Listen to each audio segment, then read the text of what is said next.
here we are again.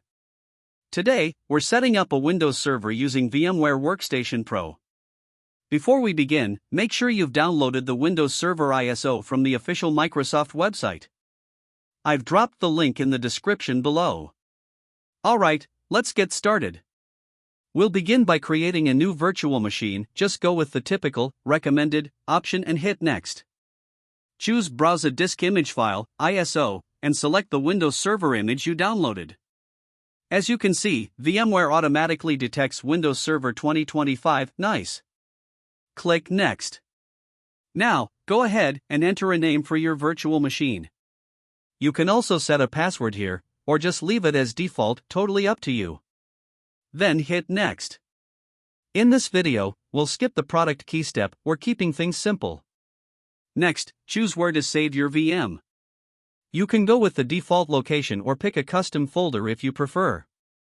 Once that's done, hit Next and for the remaining configuration, leave everything as default.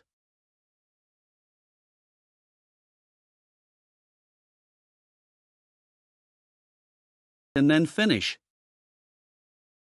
VMware will now create and launch your new virtual machine. Give it a moment to load and begin the installation, and we're on our way.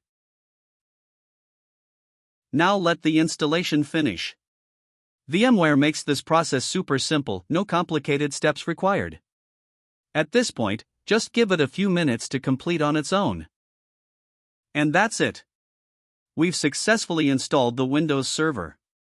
Now, to make sure your display fits the full screen, you'll want to install the VMware Tools extension. Once you restart the system, the screen will automatically adjust to fill your entire monitor. With that, the installation is complete. You're now ready to set up Active Directory and manage your domains. In the next video, I'll walk you through how to configure Active Directory and finish setting up your Windows Server like a pro. Thanks for watching, and I'll see you in the next one. Whoa! I didn't expect VMware Tools to launch and install automatically. That was a nice surprise. To get the screen to fit properly, just let the installation finish. Once it's done, it'll prompt you to restart. Go ahead and do it. After the restart, your screen will resize automatically to full screen. If you don't have internet access, no worries. You can always download the VMware Tools manually and install them yourself.